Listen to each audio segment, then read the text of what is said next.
在这里呢，教大家怎样使用景深工具。同样，我把心理页面给隐藏掉了，因为这里不需要有心理页面的内容。好，我们点击模式按钮，在水平呢有6个工具，这个第4个就是景深工具，像一个光圈一样的图标，我们点击选动态就可以了。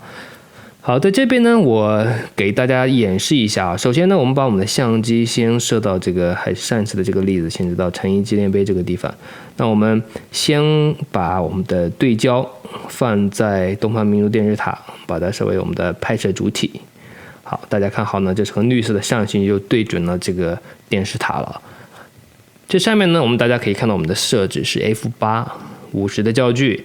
它的对焦距离呢是 823.30 米，这个实际上关键你这边可以点进去可以看到，实际上我们对焦在拍摄主体上，也就是说我们对焦的距离实际上就是东方明珠离我们这个机位之间的距离。它就告诉我们的近距的这个景深呢是近距是 10.25 米，最远的到无穷远。这个近距 10.25 米是多少呢？我们可以放大了看一看。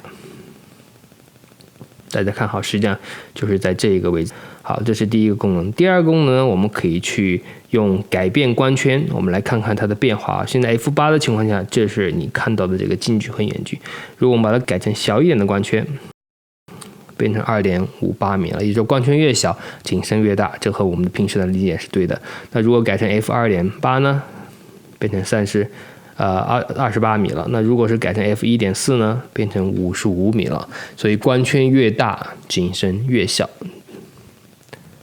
那我们回到 f8， 下面呢，我们再来改变这个焦距。大家注意好，现在是 10.25 米到无穷远，所以我比如改成150，变成84米了。所以，如果改成再广一点的焦距呢，14的焦距呢，80.99厘米了。所以大家可以看到，这个焦距越广的话呢，景深也就越大。所以这也和我们的理解也是对的。在这边我们可以选择不同的对焦距离，比如说我们可以点击它，选中对焦的超焦距上，这就是这里的超焦。那么这时候的这个距离呢，发现就比刚才要广了一点，因为超焦距的定义实际上就是如果你对焦在超焦距上，你得到的景深是最大的。那么在这一边呢，你也可以点击去改变显示不同的内容，比如说它的近距是 41.2， 近距和远距，景深前面、后面和超焦距多少？那这边我先还是改回到对焦拍摄主体，但这时候我把我们这边的设置稍微改一下啊，我改到这个地图这边，我假设我人在这个地方，在这个纪念碑的后面，我拍这边的一个人，我把这个位置设为我们的拍摄主体。我们来，然后我们用标头吧，用50毫米的标头来拍摄。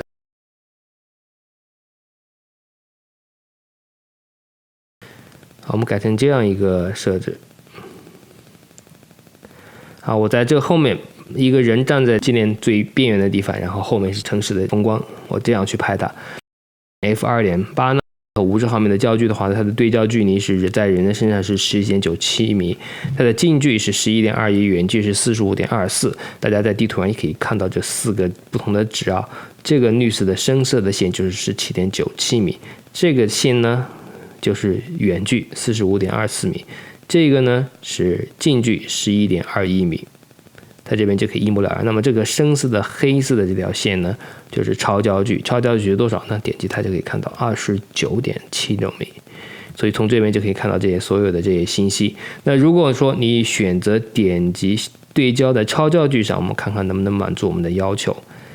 可以，你看，如果点击的超焦距上呢，它的近距是 14.88 米，它的距离实际上是在这儿，而你人呢是在这个位置，所以对焦的超焦距上，你就可以让人和背景都清楚了。那么假设如果人移到这个位置，那行不行呢？那就不行了，因为你这时候你的人在这个景深范围以外，就是在这个的左边，就是景深范围以外，所以你这个人就是模糊的。那如果说你人在这中间这些地方都是没有问题的。换句话说呢，如果说我不想用超焦距，我就想对焦在人的身上。